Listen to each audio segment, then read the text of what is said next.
कि इस हुकूमत से बहुत पुरुम्मीद है और सीएमओ के पास ये चीज़ भी भिजाई जाएगी कि देखिए उर्दू के साथ जो मजाक हुआ है, उर्दू ज़बान के साथ, उर्दू समझिए कि से वाबस्ता जितने भी लोग हैं, चाहे वो जर्नलिज़म के हो, चाहे समझिए कि राइटर्स हों, पोएट्स हों, टीचर्स हों, या फिर समझिए कि उर्दू ट्रांसलेटर्स हों, इन सब के साथ एक बड़ा मजाक गुज़िश्ता हुकूमत ने किया है। और हम पुरुम्मीद हैं कि यह हुकूमत वो मजाक नहीं करेगी, क्योंकि दिल के बहलाने के लिए असम्बली में बड़ी जज्बाती तकारीर तो 9 साल में की गई है और बहुत कुछ किया गया। जितना कहा जाता था चीफ मिनिस्टर कहते थे कि भाई सब बातों को मैं मंजूर कर रहा हूँ, लेकिन सब जहाँ का वहाँ समझिए कि 9.5 साल के इस इक़्तिदार में जहाँ का वहाँ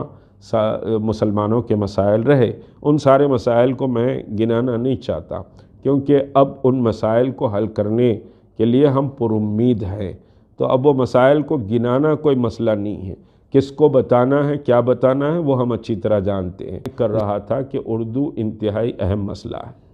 ठीक है, चीफ मिनिस्टर साहब के साइन बोर्ड्स पर उर्दू नहीं थी, उर्दू इमीडिएट दिल्ली में भी लिखाया गया, यहाँ पर भी लिखाया गया, हम उस पर समझिए कि उसका वेलकम करते हैं, लेकिन सिर्फ साइन बोर्ड का नाम उर्दू नहीं है, सिर्फ बस पर साइन बोर्ड या ऑफिसेस में साइन बोर्ड का नाम उर्दू नहीं है। देखिए उर्दू यहाँ तेलंगाना की ऑफिशियल लैंग्वेज है, सेकेंड लैंग्वेज भी है, ऑफिशियल लैंग्वेज है। उर्दू को ऑफिशियल लैंग्वेज का स्टेटस दिया गया है, और जो लैंग्वेज ऑफिशियल होती है तो उसको समझिए कि साहब रोज़गार से मरबूत करना ज़रूरी है। एक बड़ा चीख पुकारा किया गया, ट्रांसलेटर्स ऐसे हैं, इतने ट्रांसलेटर दे रहे हैं, फलां कर रहे हैं, फिर वो सर्द खाने में समझिए कि साहब खिस्सा पड़ा हुआ है। तो उर्दू जो दरख्वास्तें हैं, भाई यहाँ सिविल सप्लाईज़ मिनिस्टर से Uttam Kumar Reddy civil supplies minister हैं, अच्छे आदमी हैं, भले आदमी हैं, बात को समझते भी हैं, पीसीसी के लंबा टर्म वो सदर भी रह चुके हैं। तो ये है कि अभी नए राशन कार्ड आ रहे हैं, तो वो राशन कार्ड में ऑफिशियल लैंग्वेज उर्दू है, तेलुगु के साथ उर्दू उसमें होना चाहिए। सिविल सप्लाई मिनिस्ट्री ये काम बड़ी आसानी से कर सकती है, इसमें कोई बड़ा प्रॉब्लम नहीं है, और हम उस पर मुतवज्जे भी करेंगे बाज़ाब्ता। खाली ये मैं बोल देने से बात तो नहीं होती, ऑफिशियली समझिए कि आपको बात करना पड़ता है। धुआंधार बोल दिया, बात ख़त्म,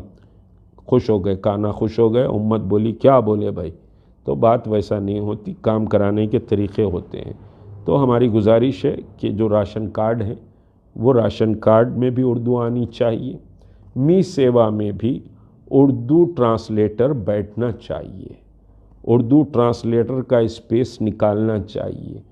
बहुत से समझिए कि साहब उर्दू मादरी ज़बान है लोगों की, उर्दू से हट के वो बोल भी नहीं सकते, उर्दू से हट के कुछ लिख भी नहीं सकते, तो उर्दू ट्रांसलेटर समझिए मी सेवा में एक उर्दू बोलने वाला भी होना चाहिए। उसी तरह उर्दू जर्नलिज़म को भी बड़ा धक्का पहुंचाया गुज़िश्ता 9.5 साल में,